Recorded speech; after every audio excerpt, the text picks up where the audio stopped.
Let us talk about Svitlana's smart moves today. What do we have to offer? I can see there's a chessboard and there's no move. Are we doing something with openings?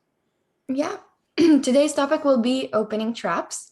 So it will not be one of those, checkmate your opponent in 4 moves videos.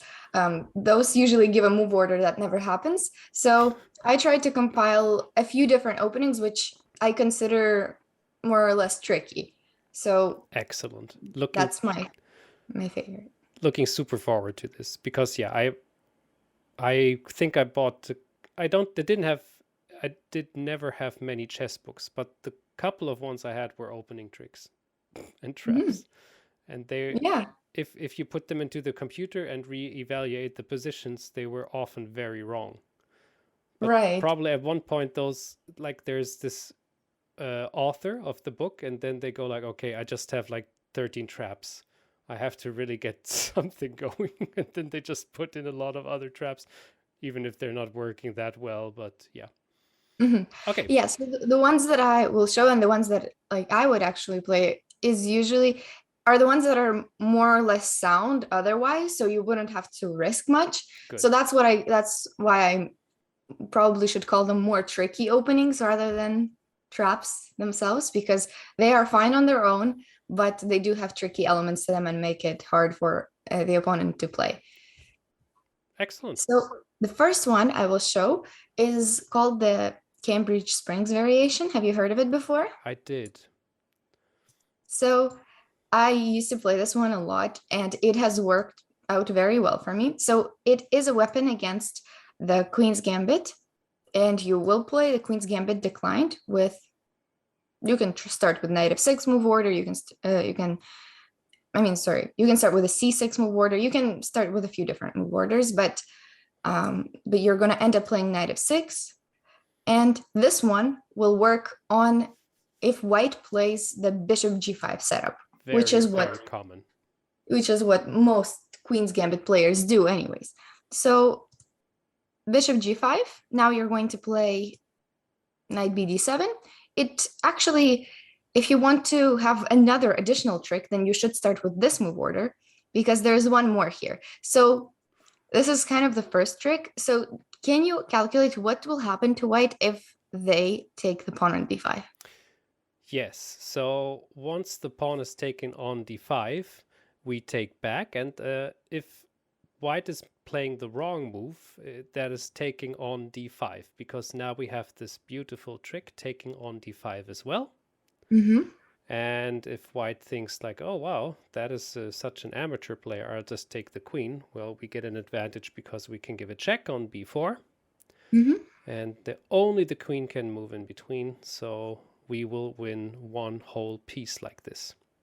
Exactly. Now, and the beautiful part about it is, so I don't want to ruin everything you prepared already, but if you know this pattern, you can use it in several openings which are Queen's Gambit related, because yeah, it happens quite often, not in this order, not in particular like this, but if you know about this pattern, you can use this as a very, very good weapon in several positions. This is what I found out.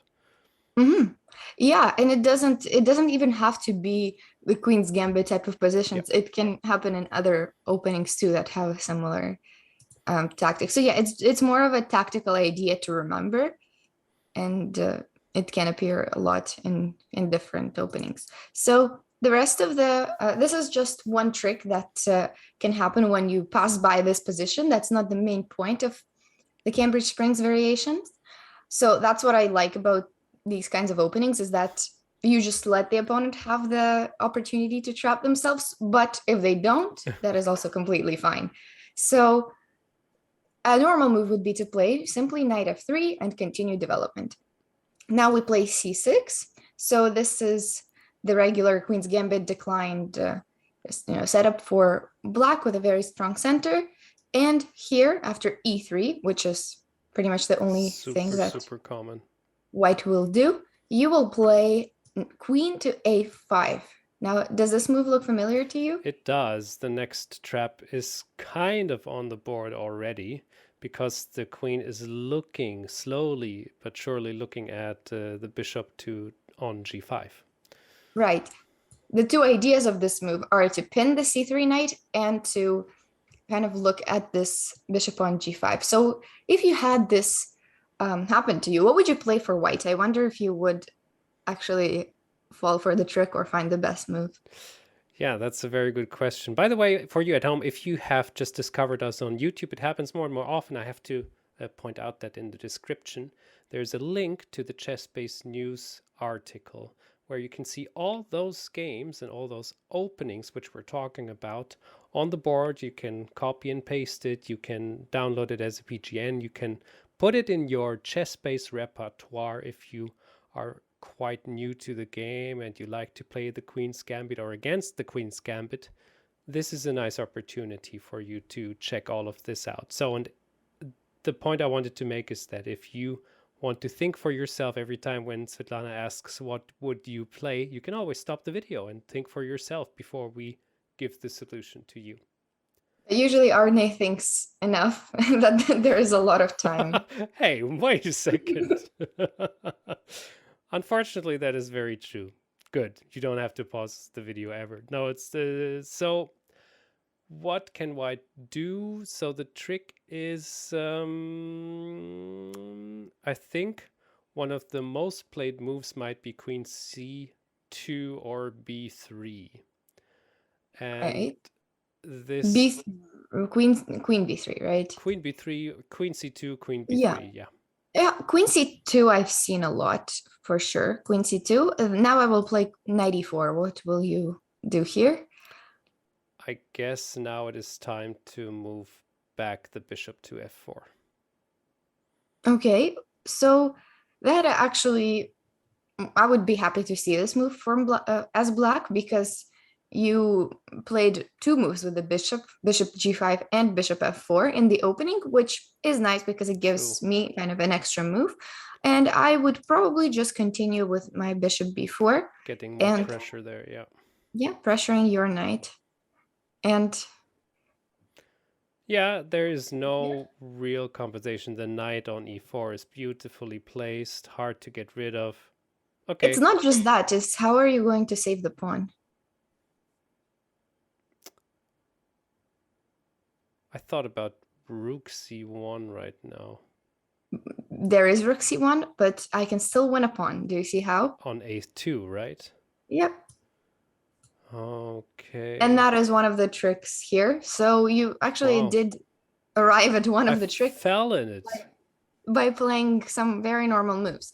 So coming back to queen a5, these are the two ideas. The first idea is to try to win this bishop on g5, and the second idea is to try to win a pawn on a2 in the way that we just played it out. So the best move for white is actually to play knight d2. It looks very kind of strange, but some players who play this very, very often would probably know this, but this is kind of, I mean, the worst case scenario for black, which would just be having a pretty much equal position. So if they do know this knight d2 best line, then what you will have left to do is just to capture on c4. Now their bishop is attacked, so they can't just take it back. So they will have to give up their bishop pair with bishop f6, knight f6, and knight c4. So the idea of this knight d2 maneuver was that you can recapture with the knight, and I mean, the knight is standing nicely. As black, you have the bishop pair. You have a bit less of the center, but you have a bishop pair, and the game just goes on. It's around equal. So that's white's kind of best line is knight d2. And at least from my experience, a few people have played it, but not most people. So another plausible line for white is to take on d5. Mm-hmm. So in this case, you can actually capture with both the pawn and the knight. If you want more of our Cambridge Springs positions, you can capture with the pawn and then later just go knight e4 and keep up the usual ideas. You could also take with the knight. This kind of changes the pawn structure by a lot, but it still is just another type of position. So here you actually just have a choice whether you want your pawn there or you want your knight there. So it's just a choice. And both of them are pretty equal. So that's the other thing that white can do and be equal. But there's also ways that white can kind of make some mistakes. So plenty. The first, yeah. We've discussed queen c2. This is a very common move, and this actually has happened to me in classical games before, where I would win the a2 pawn. And it's just in like 10 moves and you're already up a pawn. It's not the best pawn in the world because it's one of those pawns that seem like a poison pawn, but everything is fine with your queen and it's not a big deal. Hey, a2 pawn, don't feel too bad. She doesn't mean it like that. You're a good pawn too. Don't worry. So yeah, winning a pawn like that is very, very common. Because then white kind of has no choice whether they want to give up the b2 pawn or the a2 pawn. So these positions, although you do have a pawn, you will have a slight advantage and it's very, very pleasant to play. It is a bit hard to win sometimes, to like promote one of your pawns because everything is kind of gets closed up and it can be hard to really promote that pawn or make that pawn felt, but it's always nicer to be up a pawn than to be down a pawn. Yeah, so, and you can if there's ever the chance, then you can give this pawn back. Although it doesn't look like a position where you would necessarily give a pawn back, but yeah, but it's just nice. More of a closed position. So the other trick in the Cambridge Springs variation is if white falls for the trap and plays bishop d3, which is a very natural move in Queen's Gambit. That's where the bishop sometimes really likes to go. So what happens here? Now we can win a piece, I believe, because we will take on g5 with the knight. Exactly. And take with the knight on g5. c4, exactly. Perfect. So now two pieces are attacked at the same time, so white has to give up one of them, and we can end up winning whole piece out of the opening. So that is how you would play in this variation. One last variation to show probably is bishop d3 right away. So this is also possible from white, which would also be not the best move. And here we would be able to take on c4 right away. And then if bishop takes back, of course, maybe white is going to take here, but we have another knight, so we can take back with the knight, right? Yeah. Exactly. So it doesn't change that much, but this is even nicer that we play knight e4. And it looks like we have a double attack, both on c3 and on the bishop, which actually ends up winning us the pawn. So now white has nothing better to do than just move the bishop, and then we will end up just capturing that pawn. Although, actually, when I checked this, the computer says that this position is more or less equal, but I would definitely not think that in an actual game because I really like having an extra pawn. And I feel like it just looks nice for black. It's probably equal because black's other pieces are not developed yet. And, you have a bit less of a central pawn structure. But a pawn is a pawn and you will develop your pieces eventually. So this should be actually very good apart from that. So those are kind of the main traps in the Cambridge Springs. Do you have any questions about it? No, it sounds very, very oopsie, mouse flip. Yeah. That sounds very, very convincing. And yeah, I would like to know how many games have been played in the mega database which fell into the trap, because there must have been a couple of people. Okay, I can turn on online. Let's see if that ruins my computer. Do you still see the board? Yes, I do. Do you have the mega database on? Yeah, or not? No, this is the online database. So you see, it's actually one of the most popular moves. My goodness. So you could even say that this is main theory and not even that big of a trap, but it has those trap ideas to it. And yeah, you see, most people do play knight d2, but this also includes strong players' games. Sure, of course, this is the strong. This is the elite mostly anyway. But, and yeah, these are the three moves. Queen C2. These are the three moves that are actually fine. Yeah. These are the three moves that are fine, and they're the most popular ones in the main database. My goodness. Okay. So yeah, it's always the same ideas. Think about the g5 bishop and think about this pin and maybe winning the a2 pawn if you're allowed. And if you're not allowed, then you're going to win the other pawn instead. Which is fine. A pawn is a pawn is a pawn. Exactly. Okay, are you ready for the next one? Let's go. Means I am ready, yes. Yeah. You at home too, right? Oh. So another opening that can have some traps, surprisingly enough, is the alapan. So it is kind of an anti-Sicilian that you can use against e4, c5. So I know a lot of people always struggle with what to pick to play against the Sicilian, because if you go for the main lines with the open Sicilian, there's so many different variations to know, and it's very tactical and it's very sharp. So one of the solutions to not learning all of these sharp lines is c3, which seems like a very calm move, but it actually has a lot of these tricky ideas behind it.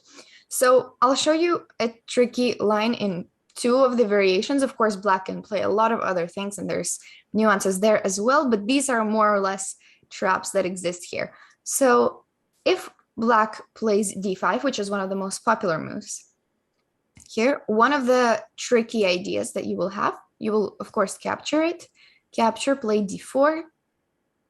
Now black's normal development is to play with g6. Then you develop your pieces, so everything is fine. As white, you're always doing things as you usually would do them.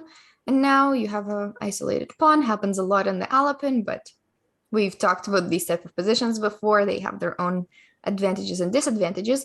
And now, very often, a move that gets played very often, especially in like online. I don't know why people play it that much, but I've noticed it. And it's the move knight h6. So under normal circumstances, in like some different alapan lines, this knight h6 move is pretty useful because first of all, you're attacking the g4 square. I mean, you could have done that from f6, but this looks better because you keep your bishop open and you also, most importantly, have knight f5. But this is actually a big mistake, and that's kind of the trap that in this move order you cannot play knight h6. Can you see why? Well,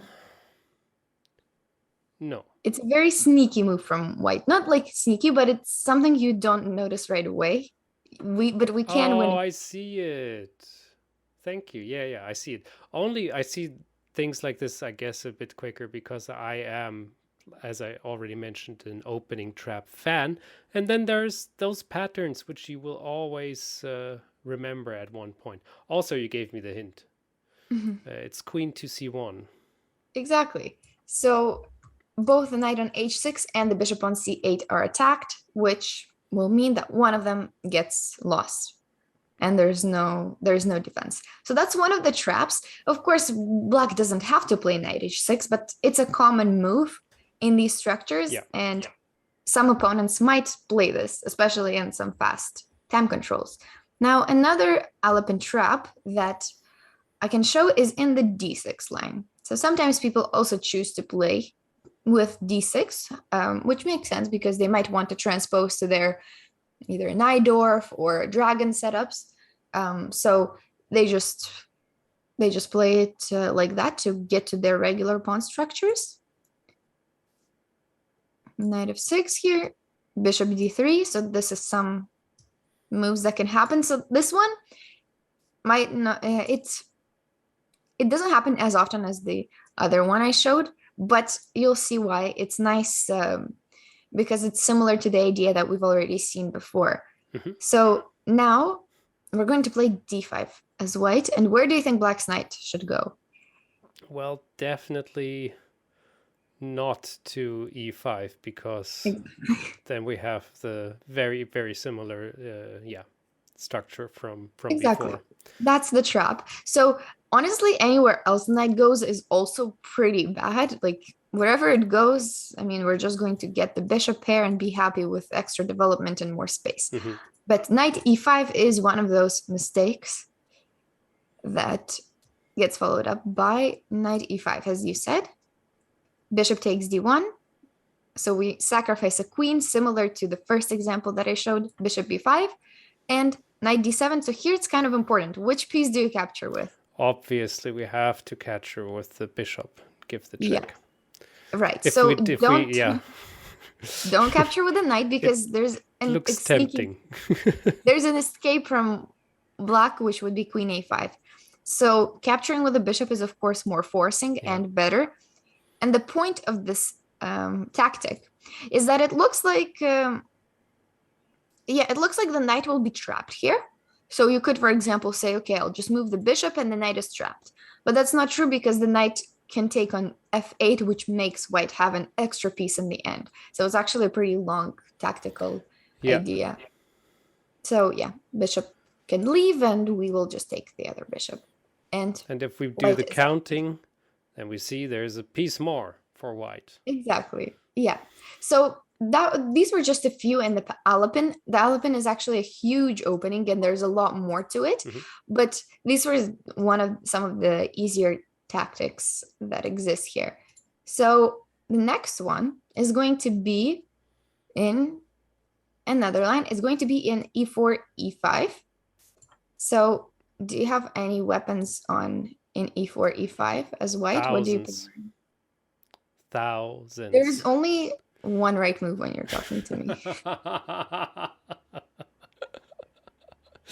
So wait a second. Now as white or as black here? No. I'm just joking that you should say the Scotch game, but here we're actually gonna have the Italian. I didn't get it. I'm sorry. So if you didn't get it as well at home, I hope you got it. Of course, as you can see also in the ChessBase article, Svitlana made a very, very nice Fritz Trainer, the Scotch game, with everything about the next move being d4 instead of bishop to c4. It's tricky, it's nice, it's aggressive, and it is actually very valid, and a lot of people still play it in the absolute highest level.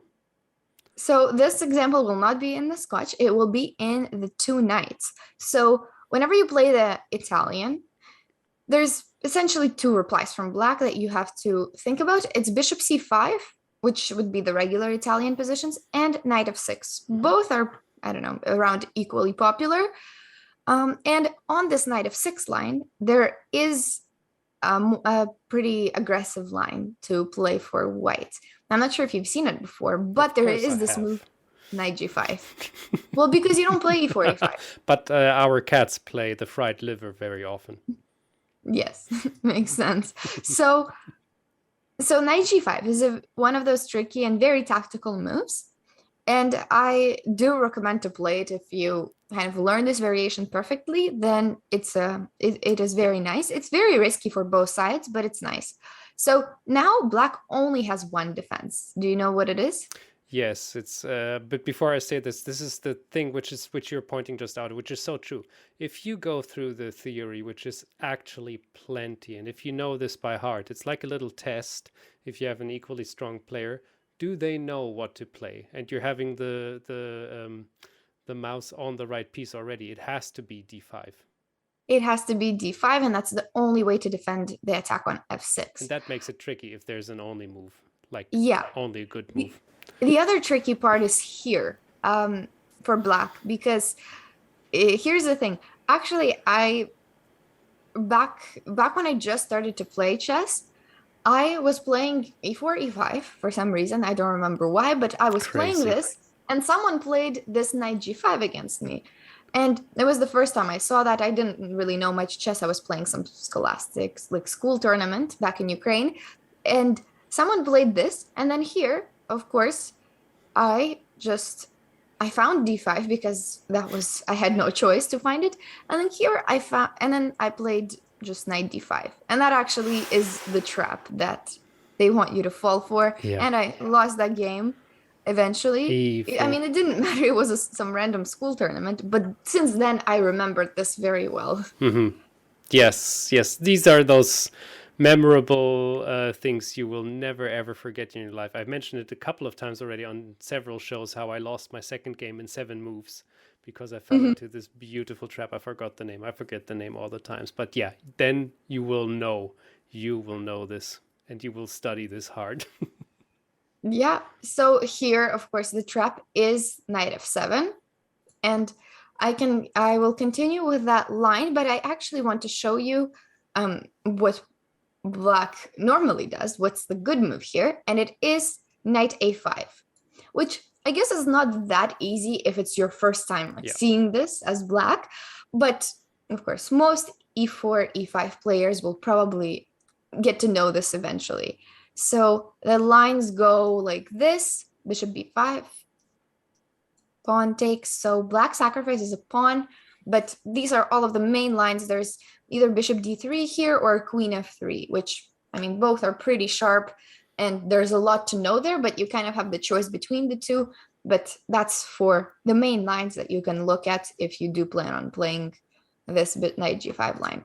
And I actually have a tiny little trap to play back on white from the black side.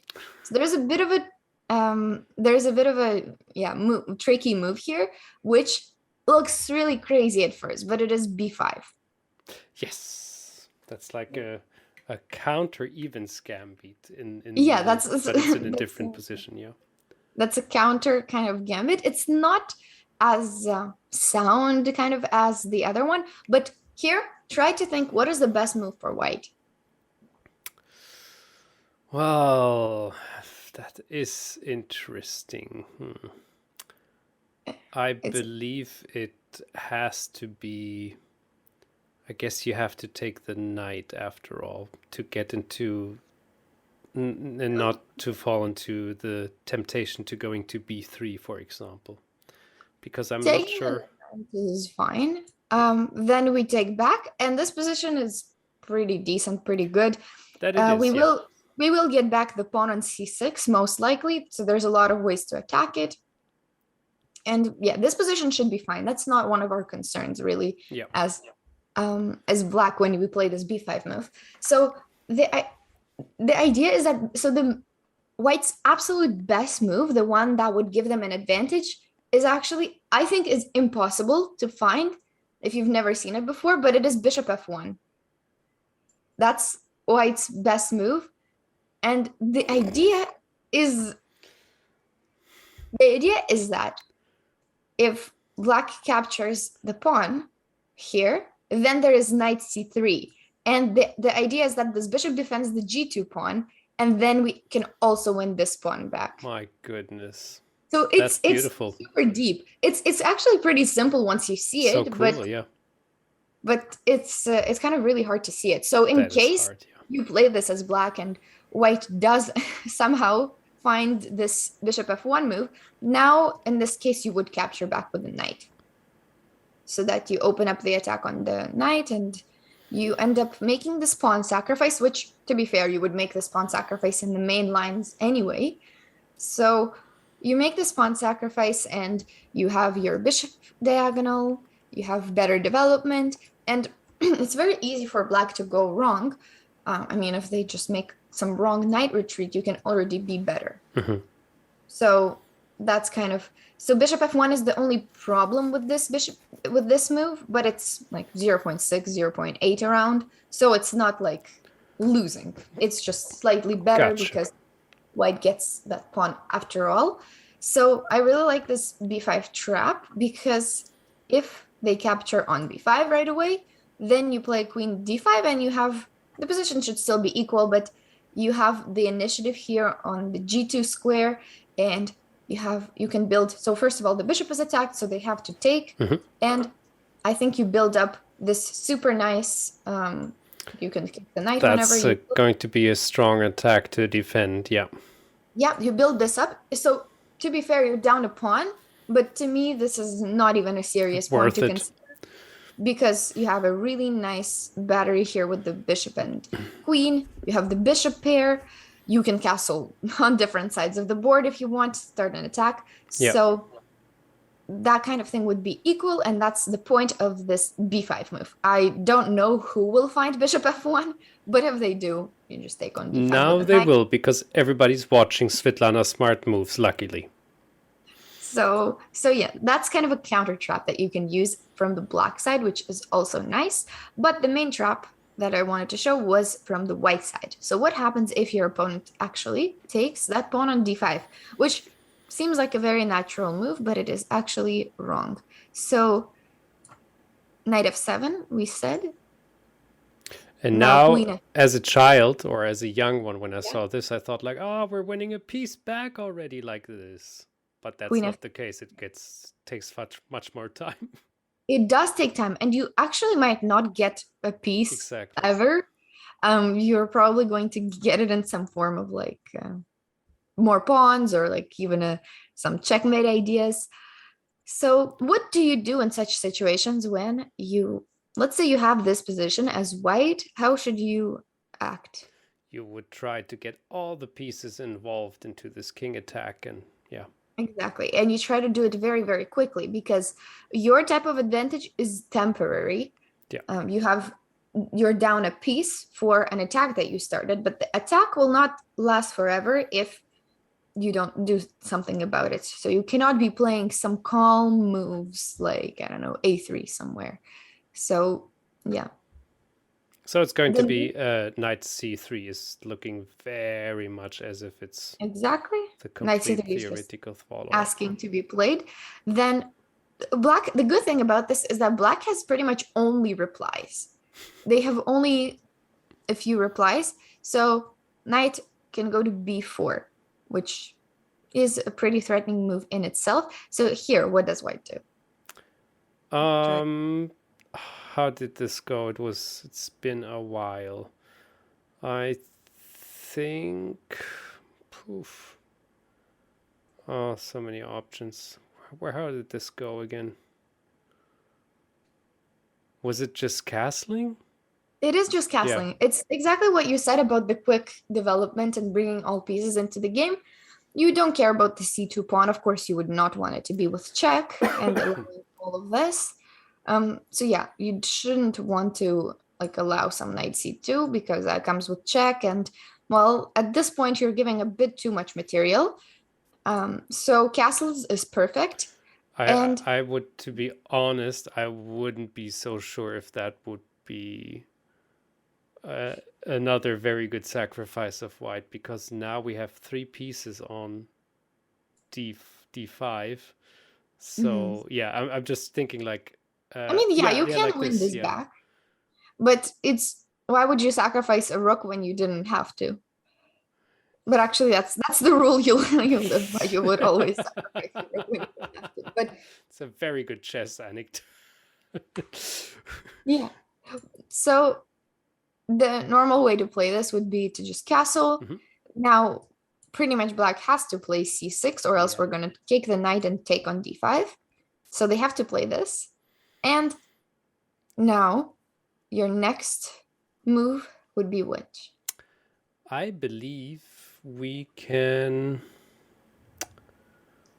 Is it d4? It is d4. See, I feel like you're a natural in these type of positions. I had this once. I analyzed it, but yes, I like to play like that, of course, too. Yes. So d4, of course, once you got your king out of the center, you just want to open it up as much as possible. The black king is right in the middle, and if they ever capture your pawn, you will pretty easily keep your attack going. Yeah, that should probably. So here's just a sample line that, I mean, black is going to get checkmated somewhere if they play like this. So somewhere is going to be mate. And you don't even need to know all of these mating variations because you're going to get the mate eventually. You can happen some fun moves and it will end up being a mate as long as you don't sacrifice too many pieces. So the way that this line can go is queen f6. Are we going to trade the queens or not? We shouldn't, because we're in the middle of an attack. Exactly. So we don't trade queens and we just play queen e2, defend the c2, and yeah, trading the queens would not be good when you're the attacking side. So usually what ends up happening in these positions is the king somehow runs away. If it doesn't, then that's great. You just keep the attack. But the king will try to run away if anyone tries to play this as black. They probably would want to. So what ends up happening is you have some sort of position. You have 2 pawns for the knight right now, and you might end up winning more depending on how the opponent plays.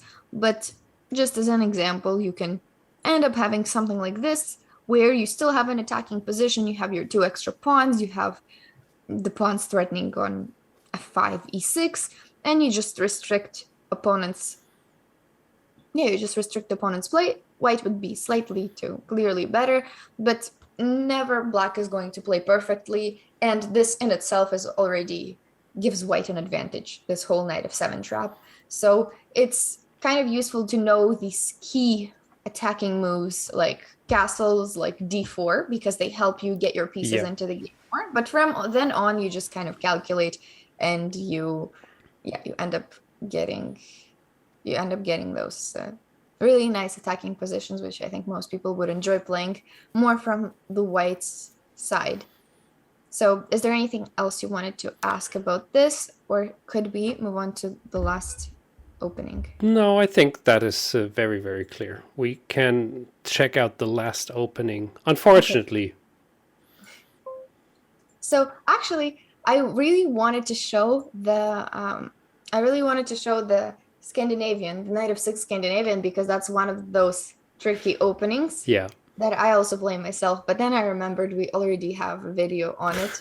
Yes, we on the do. Portuguese. Check it out. Yeah, one of our most watched videos by far. For some reason, somebody probably linked it or so. Check it out. It's in the playlist of Svitlana Smart Moves. It's the Scandinavian Portuguese variation. I think that's the title, Portuguese variation. Yeah, it's fun. So that's another tricky opening that I just even play myself a lot. So yeah, but I remembered we have that video, so I'll show another opening for black, and it will be the Budapest gambit. Yeah, that screams for traps all over the place, and there are quite some. That one is kind of, I think lately with engines, it's a bit less sound. Right? Because if white knows perfect lines, then they will have an advantage. But it's not some advantage where you're losing or something like that. And I've played this in classical chess, so it's fine. Wow, maybe that doesn't say much about me, but I have played. No, chess. Don't put yourself down too much. That is very valid that you're saying that. Yeah, it's a nice opening, by the way. So for me, it was I used something like that because I just didn't like to play against the Queen's Gambit. Right. Easiest. Yeah, there's a lot of ways to not play in the Queen's Gambit. There's also, I think its brother, the Budapest Gambit's brother, which would be to play this. The Albin's my favorite. Yeah. I play nothing else. So this one is also fun. But you cannot beat me with that. True. True. So it took a second. Too long. I kind of like I've played both your gambit and this one. I like this one a bit better. So basically, white has 2 options now. You just made this out of the blue attack on their d4 pawn, which is very unusual for a Queen's Gambit player. They will probably be surprised, and they have 2 choices of what they want to do with this pawn. If they do nothing about this pawn, you're just happy. So you just got a center for free, basically. So they have to either push forward or capture. So the better one is capture. If white wants any sort of advantage out of the opening, they have to take on e5 and then play some more theoretical moves. Go for it. Now, d5 is still important to know in case, people play this sometimes because they kind of think, this is like the Indian. Yeah, it seems like a very logical move, but you've easily equalized, and there's some more tricks here. So you are going to play bishop c5, and that will be the strongest point for your bishop, the strongest square, because the bishop cannot be really kicked out. If white ever prepares b4, you're going to play some a5. So this bishop here is looking really nice with the attack and with its position where no one can kick it out. And one of the tricks is if white tries to play some bishop g5, do you see what happens? Well, we take on f2 with the bishop. Right. And then we give a check on e4. And that's where I wanted to trick you. It's not the check on e4. Oh no, it's on g4. Yeah, and that actually makes a big difference here. So knight to e4 ends up being surprisingly better for white. Why? Because you cannot capture this bishop with any capture is bad. If you take like this, then they will take that knight, and unfortunately there is no mate to that king on e4 because you don't have enough pieces developed, and the king will just run away, king d3, king c2, and they're up a piece. Wow. What about knight c6? So, knight c6 right now, you just want to sacrifice another.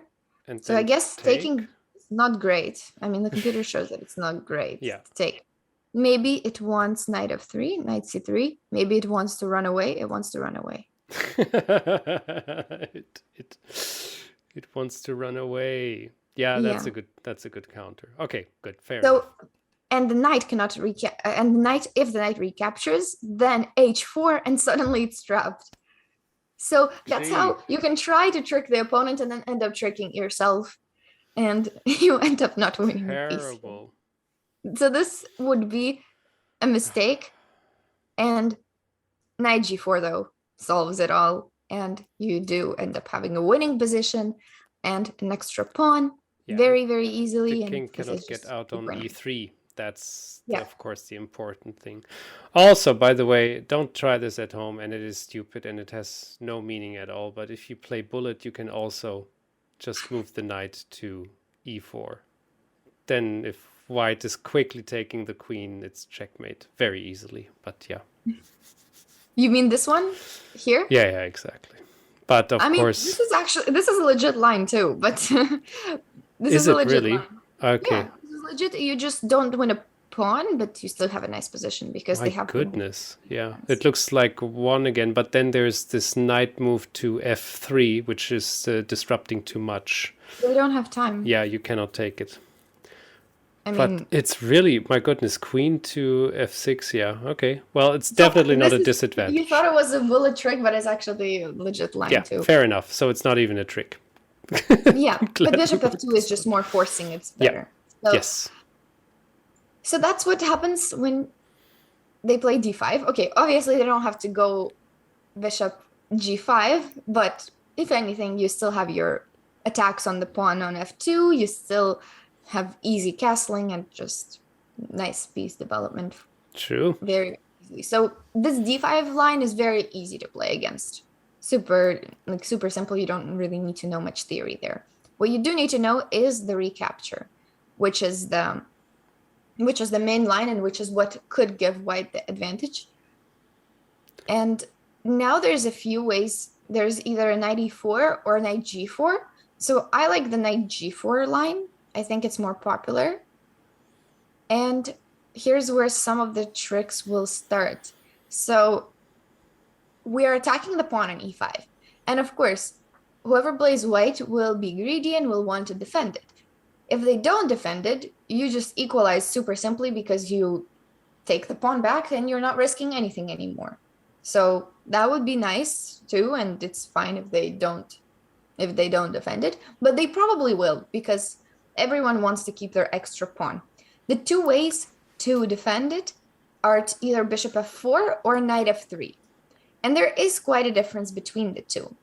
Because if knight f3 happens, then we play bishop c5 and f2 is attacked. So they have to go into those e3 lines.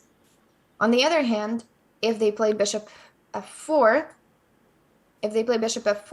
then we don't have that exact same idea because now bishop c5 makes no sense. E3 doesn't block the bishop. G3 so here we play other things. So that's kind of that's the difference between these two defensive moves. I think bishop f4, if you're going to face this as white, I think bishop f4 is better because you just leave your opponent less options of how to develop. And here, what you're going to play as black is knight c6 to attack the pawn an extra time. If you want, you can also play the g5 line. So I do this, and I've done this in probably rapid. I'm not sure if I even did this in classical, I think.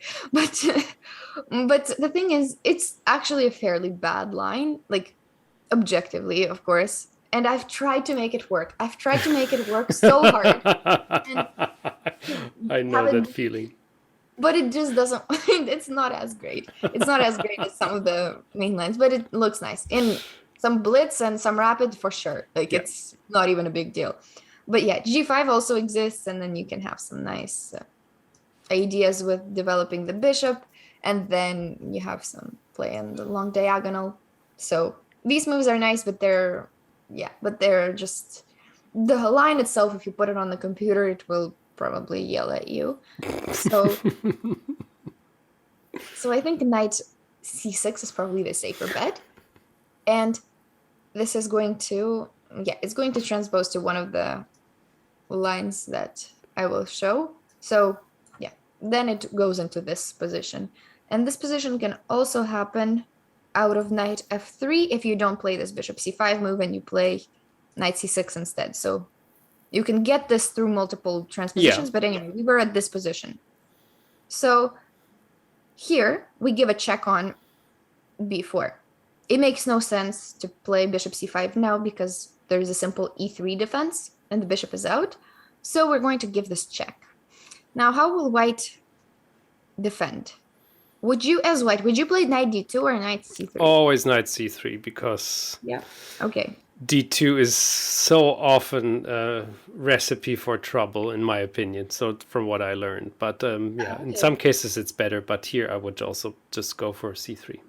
I was going to say that people are sometimes hesitant to playing knight c3 because it's kind of like you're ruining your pawns like this forever. And you don't care about that's true. First I don't care, and then it is nice to block the knight on c6 a little. True. Yeah. So that's why I think people are a bit hesitant to play knight c3 for that reason, true, for the pawn ruining reason. And this is also a valid line. This can work. Knight d2 is the main line though. That's what people normally play. So now we're going to play queen e7. So we are seemingly doing absolutely nothing. We're just attacking the pawn on e5. That's our goal. But here's where the trick will start. So let's say white goes a3. Logical, theoretical move to just get rid of that bishop there. So what will we do here? What do you think? We will take the pawn. The one on e5? Yes. Exactly. So we take the pawn on e5, and that's the trap here, is that they cannot take our bishop. If they take it, we will do a really nice checkmate on d3. So that's one of the Budapest gambit tricks. Of course, that does not have to happen. They can just take and play e3, or just play e3 right away, in which case we just keep playing. We can take that knight and we play in equal position, or slightly worse. Slightly worse probably because of the bishop pair, but we play a normal position because we regained our pawn, so there's nothing to really worry about here. Nice. That's one of these lines. There is another trick here in the Budapest, which I would not recommend, but might play it in like Blitz or something. But there's another trick in the Budapest, which is kind of like the bullet trick. It is to play d6 here. Have you seen this one? Yes. Of course you have. I'm not surprised. It's also very common because it's a bit more of a bullet opening is the England gambit. And that's where this often starts from, because after d4 you play e5, and it's very similar. So that's why. Right. So the ideas are the same, and the idea of this, of this whole d6 move, is that in Blitz and in Bullet, people don't really think much about the tactics, and they just play moves that come to mind first, which would be, of course, to kick out this knight that is bothering you on g4, and that falls for the trick of knight f2 and bishop g3, which is cute. Pretty nice. You win a queen and you win the game. But there is, of course, a counter to it. d6 is not really a great move. No. The counter, I think, is bishop g5. That's one of the good ones. And I think just taking, honestly, and everything is fine after e3. So e3 is fine because of because this idea no longer works. There's king e2, so that freed up some space for the king. And I mean, yeah, that's one of the other tricks. But I guess I'll show just the very, very main line of the Budapest gambit to finish it off. The one that doesn't really have tricks, but it's the main line that you would see a lot if you do end up playing this. So it starts with bishop c5, attacking the f2 pawn. e3 has to happen to defend it. I mean, kind of the other trick is if they don't defend it with e3, if they play some knight d4, then you can actually get an advantage. You can get an advantage out of the opening with this d6 move. Mm-hmm. So it's not the same as the previous d6 ideas, but this is a nice way to just open the queen, and this is very, very good for black. But anyway, most people will just play e3, after which we continue attacking the pawn, and they have to give it up. If they don't give it up, I mean, I don't really know what they're going to do. Queen e7, and we will take it eventually.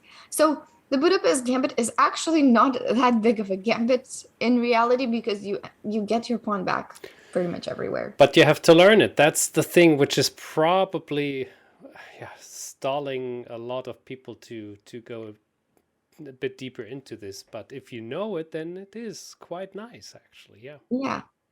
Then we would castle. So we don't even need to take this pawn. So that's the thing I like, is you sometimes want to wait for h3. I like waiting for h3 because people end up playing this because they just think that this knight bothers them, and they don't want to calculate anything here.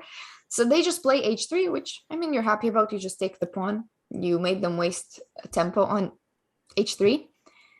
But the normal way to play this would be to go taking, castles, then you play rook e8. And the really nice thing about these positions, this can also happen from this move order. This is totally fine to play it from this move order. You just have the inclusion of h3. The really nice thing about these positions that I like is that we have a cute idea here with black, which would be to play a5 and play rook a6. Okay. So this one is really nice, which is why I recommend not playing d6 too early. Like if you get something like this, like don't play d6 right away. Although you can, that's probably one of going to transpose to something else. But this is why I like not playing d6 here and just playing this nice little a5 idea with that is the nice. Didn't think of that at all. And yeah, that's kind of the main idea of the setup, and that's one of the main lines of the Budapest gambit. You normally get something along those lines, similar position to this. So that is the Budapest gambit. It's not, it's probably the less sound out of the other openings. Well, the other three openings you showed us were the. But I honestly think anything is playable as long as you know the main ideas. Like anything is playable because people don't sit around all day and check on the engine what's the best counter to this or what's so people are not gonna know it.